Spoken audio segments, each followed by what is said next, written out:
Today, it's a small Kentucky town on the Ohio River. There's a charming downtown, tree-lined streets, and flood walls painted with images of the city's past. This week's episode is about an era when there were two Paducahs, a split that existed across the country.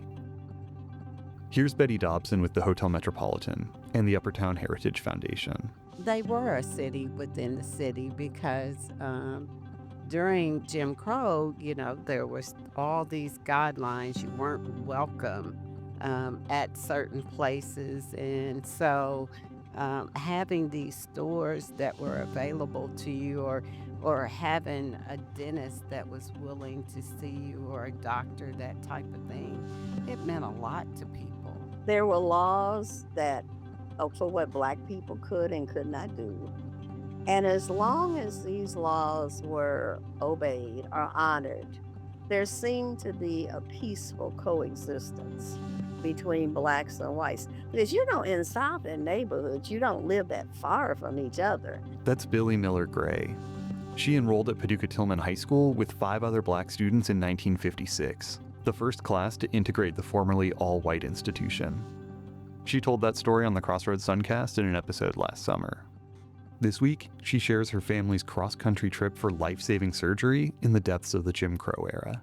Rhonda McCory-Smith with the Paducah Historical Preservation Group says Black communities in the segregated South, including West Kentucky, built up their own public and private infrastructure. We're at the corner of 7th and Jackson, along the area that we call the Set, 7th and Adams, which is the next block up.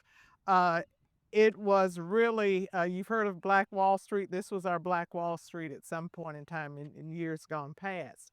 And actually, there was a mayor of this area, kind of unofficial, official. If there were issues, that person would go to the city hall and register a complaint for the community. This week on the Crossroads Suncast, as we come to the end of Black History Month, the history of segregation in our region, the roots of separation, the impacts on daily life, and the scars left behind. I'm Bryce Patterson. My mother and father would tell us, don't ever, when you get older and drive, don't ever drive through here by yourself. After dark, I do not go directly through the back road to Benton. And my grandkids want me to drive because they see stuff, but I'm like, I stay on the road because, that's where I was raised. During the Civil War, when the enslaved men would join, they mustered up here in Paducah, several of them, and when they would sign up, they could bring their family. Well, the history of segregation began right after the Civil War, pretty much. Paducah had an area that was designated for African American people. In fact, where the county courthouse parking lot is located was where the families of the soldiers were located at. And from there, it kind of grew into a community on the south side that was sprawling. There were doctors, attorneys, dentists, shopping places that you could go to, and barber shops. It was beauty salons, taverns, things of that nature. And it was a hub where other African Americans would come to Paducah so that they could partake in a community that would welcome them. Murray State history professor Brian Clardy says Black history in the wake of the Civil War is complex. Before congressional Reconstruction happened, we had in some southern states the passage of what were called the Black Codes. And this was basically relegating the formerly enslaved to second-class status and so forth. Well, the Black Codes, of course, those go away for a brief moment during the period of Reconstruction where Congress steps in, mainstreaming African Americans into the broader framework of American society. 3 constitutional amendments reshape the nature of civil rights in the United States. The 13th Amendment ends slavery. The 14th Amendment gives the newly emancipated citizenship rights. And the 15th Amendment guarantees the right to vote for Black men. Once federal troops pull out of the South, Dr. Clardy says state governments start enacting the framework for Jim Crow. New laws segregate public accommodations and exclude African Americans from schools and hospitals. In 1896, the Supreme Court protects segregation laws in southern states with its ruling in Plessy v. Ferguson, setting up the separate but equal doctrine that goes into effect for decades. But here's the glimmer of hope: the dissenting opinion of John Marshall Harlan, who wrote that the Constitution was colorblind. And so this left a little bit of leeway for lawyers maybe to attack segregation in the courts from that period forward. You began to see people like Charles Hamilton Houston, who now later chairs the Howard Law School, and he trains students in his con law classes to challenge segregation in the courts using that particular minority opinion of John Marshall Harlan as persuasive authority, even though the majority in the case is the law. Black Americans face poll taxes, grandfather clauses, subjective literacy tests, and other legal tools designed to prevent political participation. Dr. Clardy says, where the law ends, violence begins. And you had lynchings that occurred on a very frequent basis. No one was ever brought to trial for those. Those were spectacle events. They were even photographed. Yeah. They were advertised in newspapers. And so when you're talking about the fabric of segregation, it happens on a social, cultural, political, and extra-legal level. New Deal policies start to change the landscape in the 1930s. The federal government begins to intervene directly into the lives of people to uplift people from poverty. This is where the relationship between the central government and the state takes on a brand new dynamic. The Second World War causes upheaval and broader social change. In its wake, President Harry Truman signs an executive order desegregating the armed forces. Up till this time, even the greatest generation fought in a Jim Crow army. Progressive judges start to rule against segregationist policies. Dr. William Stewart Nelson, a graduate of Lincoln High School in Paducah, marches with Martin Luther King Jr. and Gandhi. His writings on nonviolence influenced the broader civil rights movement. In 1947, Jackie Robinson breaks the color barrier in baseball. In 1948, the Democratic Party adopts a pro-civil rights platform. And in 1954, the Supreme Court rules segregation in schools unconstitutional in its landmark decision in Brown v. Board of Education. A second Brown decision a year later pushes school districts to desegregate more quickly, but the process takes time. I went to an all-black school in McCracken County, West Paducah School, and it was a two-room school. The first through fourth grade was on this side. This row is first grade, the next row is second grade, and then there was a partition, and on the other side was fifth through eighth grade. And after that, they'd either come to Lincoln, and then after integration, they'd go to Heath.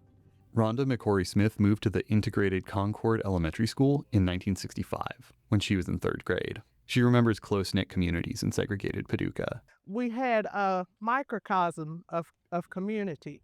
Most of them had a grocery store. Most of them had some type of beauty or barbershop. My grandfather and uncle and my mother, they had a beauty and a barbershop on the north side, and it's all right there. Restaurants. You had jitney cabs. Mr. Benberry would pick the ladies up, bring them to the beauty shop or take them or whatever. The vibrancy of that segregated community is a running theme in these conversations. There was something for everybody in our communities, and they flourished, and we exchanged the money with one another, so the wealth was what we would consider wealth in those times was kind of contained in the community. At times, the size and buying power of Paducah's Black community opened up opportunities. So many people came back for the 8th of August, up to 10,000 during that 8th of August period, that it was so much money on the table, people wanting to buy new things, that they would open some of the dress shops for the women to go in and buy, to try on and buy for this certain period of time. After that, the doors are locked. If you're not familiar, the 8th of August celebration is a West Kentucky equivalent to Juneteenth, celebrating emancipation.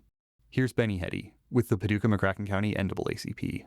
There used to be a restaurant there called White Owl, and the blacks were not able to go in and eat in the front. We had to go to the back where the barbecue pits were, and they had a few seats along the wall where the pits were, where they cooked the meat. So we had to sit back there in the smoke and eat. And I experienced that. Although I was like 4 or 5 year old, I can still remember that. Segregated communities like these existed across the South. Here's Betty Dobson. I'm from Lyon County, Eddyville, Kentucky, and there was a Black community there called Free Will. Now, it was a bit before my time, but I remember my mother talking about it. Princeton had a community, and it was called Bootsville, and I'm not sure where that name came from, but it represented the Black community. There was taverns there was homes and um, a few Black businesses. I remember um, my dad and brother going to Mr. Atlas to get their hair cut. And then there was a lady named Miss Bridges that would do people's hair. Miller Gray's forthcoming book, The Heart Endures, explores her experiences growing up in the Jim Crow era. I was born in Hardingsburg in 1939, and I stayed in Hardingsburg with my maternal grandparents until I was about 8. And then I moved to Paducah. And Hardingsburg is a small rural town, and it's located in the north central part of the state of Kentucky. I would say that then, according to the data that I looked up, there was a population of about 930 residents, and 96% of them were white. She shared a few early experiences with me. One was a very positive memory. It was the monthly gatherings of Black people in the town square. During that time, of course, in many places, Black people could not congregate because the fear of the threat of a mob or whatever was intimidating. But in Hardingsburg, the city allowed Black families to come once a month to the town square. And I never saw white people. If you did, it was only one or two. So that was like our time. Of course, I didn't understand that. I was young. My grandfather and I would go every month, and my grandmother would fix all kinds of food. It was almost like a picnic, a party, and I would see other children that I didn't get to see because I lived outside of the city. And you would have I would call it a community table, but you had a series of tables lined all up and down the street, and we would go from table to table to table, and it was just a joyous time. The only understood thing was that you had to leave by sundown. As a child, she recalls an early brush with segregation law at the drugstore with her grandfather. I saw some young white children sitting at the counter having ice cream soda. So I went and sat at the counter to also.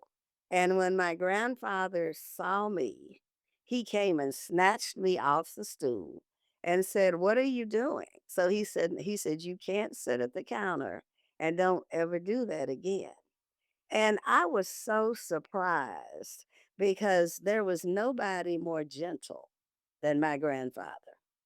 And he never again explained why, and I may not have understood. And he said, "If you want some ice cream, I'll get you some ice cream somewhere else, but you can't do that again." Miller Gray says his fears were well founded. My grandparents lived by the Civilian Conservation Corps, which was a job training program for young white men who in the field of agriculture and others. And because it was a big, huge camp, the Ku Klux Klan had their rallies there, which was right across the street from my grandparents, across the road, we'd call it, from my grandparents' house. Somehow, my grandfather always knew when there was going to be a rally. So I'm assuming some of the people who worked for part time told him, or someone told him. And we always had a routine: stay in the house, lock the doors, turn off the lights, turn off the radio, pull down the shades, and stay from the window. Now, of course, I didn't understand what was going on. And I would just know that My grandmother would always get the Bible and start reading the Bible. One night, she asks if she can look out the window. I saw people in white robes with hoods. I saw them carrying something that was like fire, so I guess it was torches. I heard them chanting because we could hear it all. And I thought it was a parade. So we would remain quiet until we heard the Klan leaving. And then we would resume our natural lives. My grandmother would still be praying that we survived. Here's Miller Gray reading a selection from her book. Now that I am much older, I have a greater appreciation for the strong faith that my grandparents had. Theirs was the kind of faith that helped them survive post slavery, live through the Great Depression, send their youngest son to fight in World War II for a country that did not like him, and believe that their granddaughter, whom they so deeply loved, would one day experience the freedoms they could only hold in their dreams.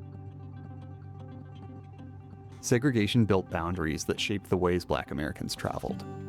McCory Smith tells me those lines were deeply ingrained. You know, we knew we were good on 7th Street. We knew we were good on Jatan Boulevard. And we'd come up the railroad tracks from the north to the south side, that kind of thing.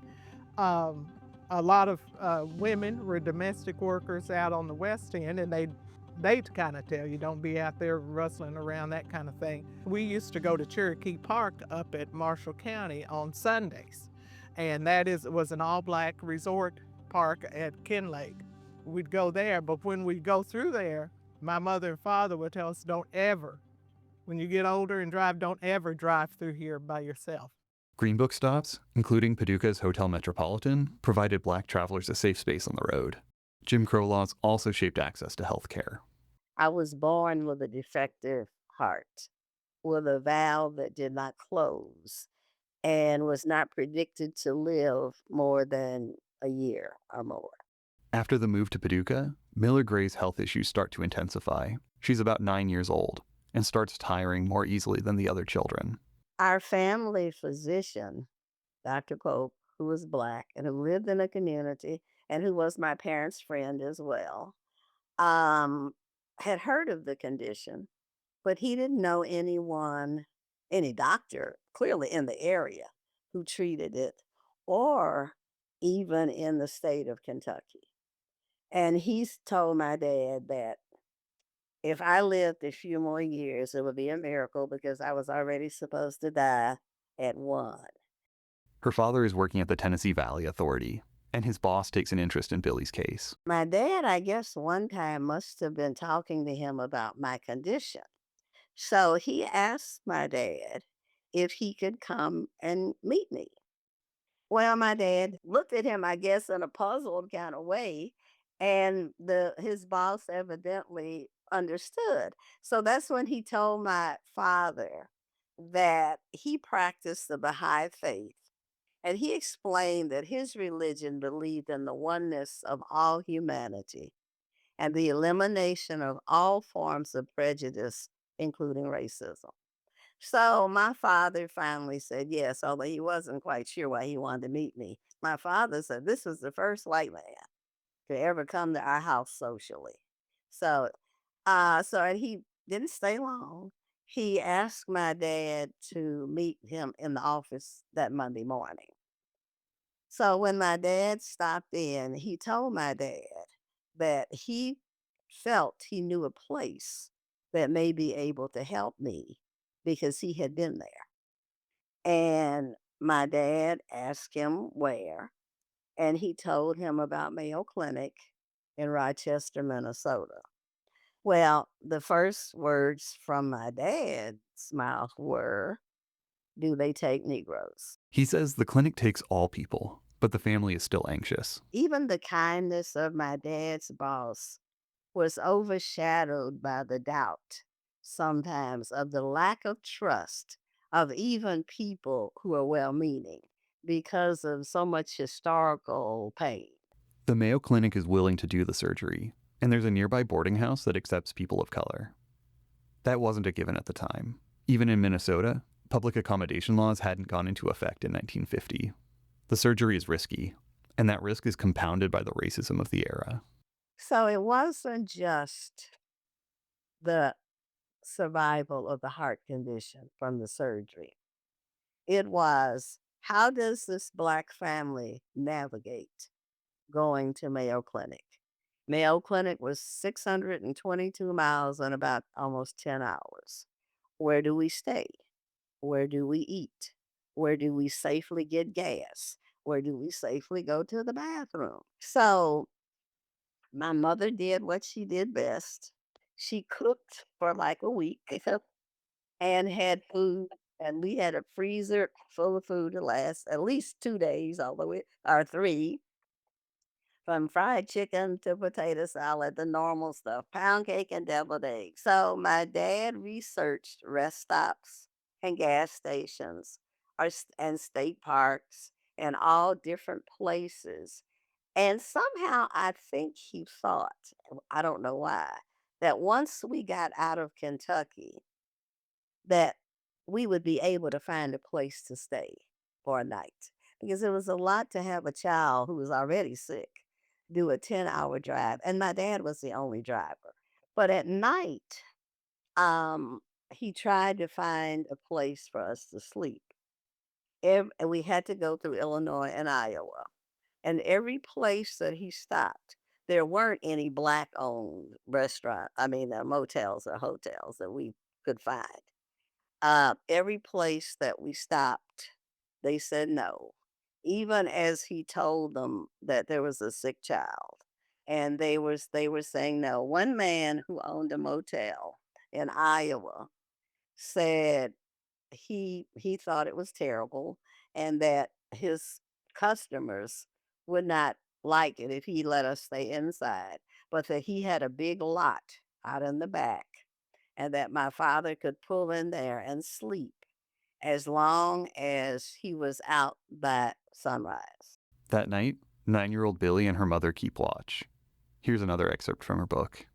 It was pitch black outside of the car windows, and all I could think about was how unsafe it seemed Negroes were anywhere outside of their homes.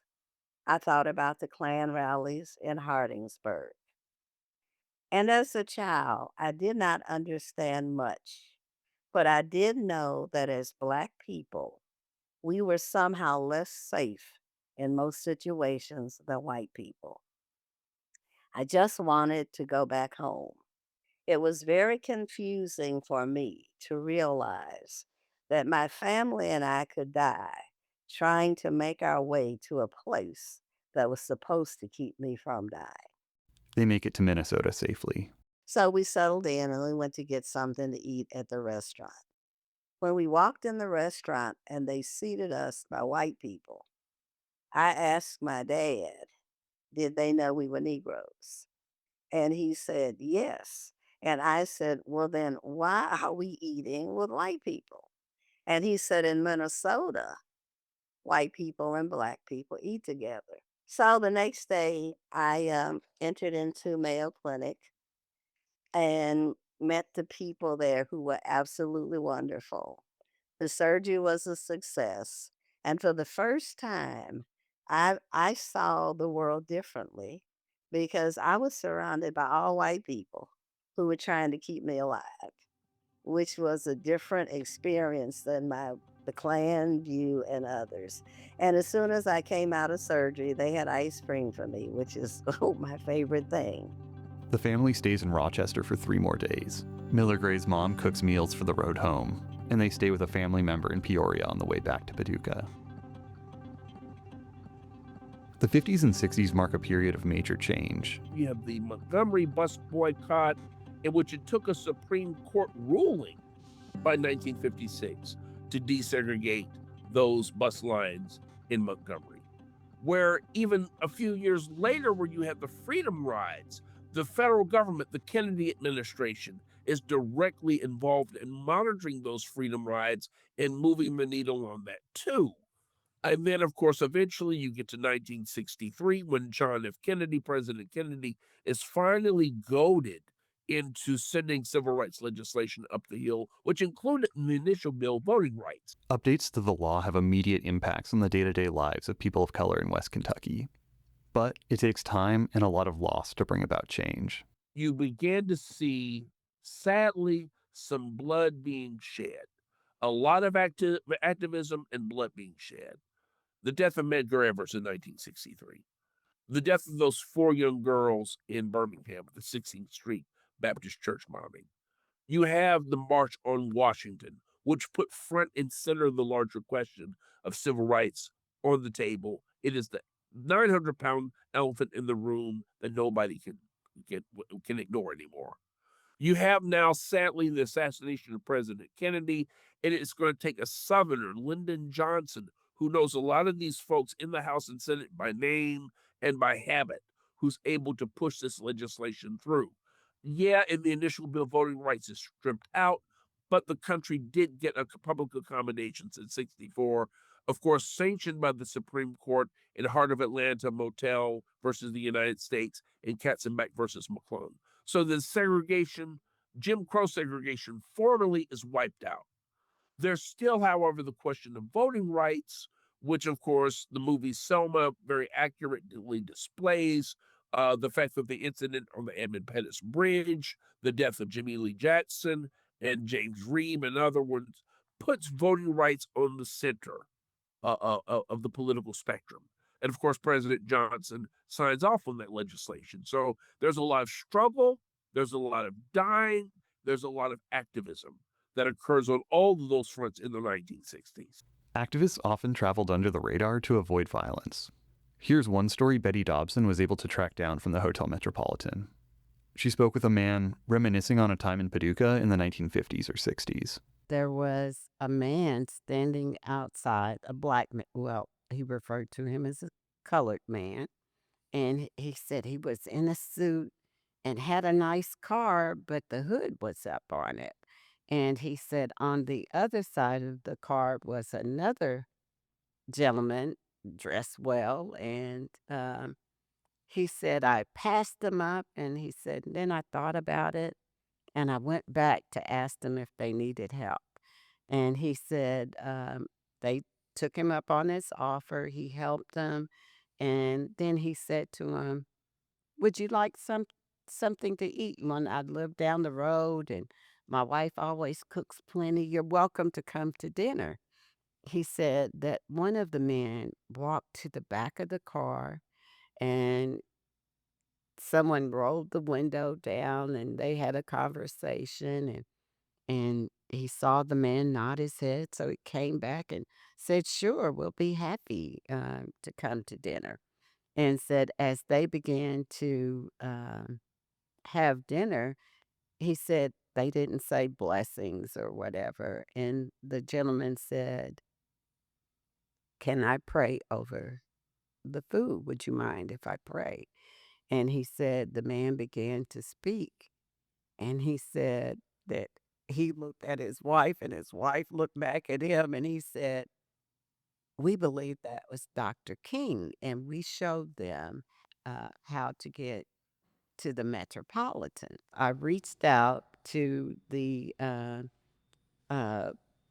Dr. King's organization and they said they could not confirm or deny that he was in Paducah or stayed at the hotel because a lot of their travel had to be secretive, just for the reasons that people could, um, you know, cause trouble. So there were a lot of people that were in the struggle, so to speak, that came to the area and, thank God the Hotel Metropolitan was there to give them a place to stay. Because otherwise, if they had to stay at someone's home and the word got out, then, it could have caused not just trouble for the activists, but for the family who, took them in. Benny Hetty remembers the impact the changes of that era had on his parents. I remember one day when they got the right to vote. I remember that. And they were so happy. They were so thrilled they got the right to vote. Because I didn't understand. How can they be so happy about voting, you know? I thought they always voted. My daddy, it was four children. And when we turned 18, Daddy took you, your birthday present was Daddy took you to the courthouse and registered you to vote. That's what he did. To date, what they taught us in preparing for integration, I use and I teach to my grandkids. They told us there are going to be differences. They told us there are going to be mean people, but you don't have to be mean back. Sometimes you can, yeah. But you learn to adjust. Here's what McCory Smith learned going into school integration. The first time something happens, tell your teacher. And when you get home, tell your parents. The second time, tell your teacher and tell your parents. The third time, if the teacher hasn't done anything, just go straight to your parents. This little boy, we were coming from the gym. He'd walk on the back of my shoes, and then he'd push me, and then he'd call me the N-word. So I did the 1, 2, 3, tell the teacher, tell my mom, and did it again, and he did it again. This is over, say, a few weeks. And I said, if you don't stop, and he's like, what are you gonna do? I put him in a garbage can. I put him in a garbage. I didn't have time to tell my mama. Moments of trauma 60 or 70 years ago still come through strongly. Out in the county, there was a barbecue place, and we run in and out there and get barbecue and skins and whatever else we wanted, no problem. But this one particular place, when we stopped, that man said, now you know you got to go to the back door. You can't come up through. What is he talking about? And that's when I learned. And the traumas of the past can move down through generations. My grandmother was, she was in Hardingsburg. They were in Hardingsburg way right after the post-slavery era. And there were 5 of them, and they had an intact family. Her dad worked several jobs, and the mother did some ironing, washing and ironing for people, but she could do it at home. So, and then one night, and my grandmother said she was about 6 then. One night in the middle of the night, some white men came and knocked on the door and asked to see her father. And they said they wanted to just ask him some questions. Well, her mother, my grandmother said her mother immediately started crying because she knew this wasn't going to be good. But they said something had happened in the town, and they were trying to find out what it was. So he went, and she never saw him again. So when you talk about ancestral trauma, I saw my grandmother's behavior and how that continued to be with her. When my grandfather would be 20 minutes late getting home, she would go into a frenzy. Her lack of trust of anybody who came to the door that she didn't know. Throughout these stories, there are still moments of joy. Here's Benny Hetty. Randy Shelby he was a good buddy of ours. They lived over, I guess you want to say, on the other side of the creek, put it that way. And Randy and them, they had a motorcycle. His dad bought them a motorcycle, and every Sunday we would go to after church. We would go to Randy's and them house and ride the motorcycle. They had a little trail that we rode through the woods back. Everybody got to take a ride, you know. And the amazing thing that was Mike Shelby, which was Randy's dad. Randy's dad always stood out there and watched us. And I didn't realize it until I got grown. But what he was doing, he was making sure that the little black kids got the same amount of ride that the little white kids did. McCory Smith tells me watching recent immigration and customs enforcement activity brings back painful memories. I told him, make sure your driver's license are in order. Make sure your tags on your car are in order. If you have a passport, keep it in your car. Have all of that. Well, I'm black. I'm American. They can't tell by looking. Dr. Clardy says our legal and governmental framework has a ways to go. The sad thing is that we are yet to move into that beloved community of which Dr. King spoke of. And that's because old habits die really, really hard. We're starting to see a retrenchment insofar as some of those pieces of legislation. Let me give you a good example of this. The Shelby versus Holder decision that was handed down by the court in 2013 took a lot of the enforcement mechanisms out of the Voting Rights Act. And there was a huge groundswell against that. Now, that process is still in limbo. Where all this lands, I have no idea. I wish I had the gift of prophecy and I could tell you that.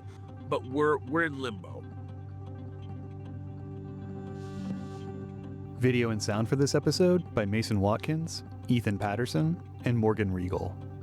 Editing support from Bryce Anglin. To hear more from this week's guests, check out our episodes on the Hotel Metropolitan, the process of desegregating Paducah-Tillman High School, and last week's episode, Remembering Reverend Jesse Jackson. Thank you so much for listening.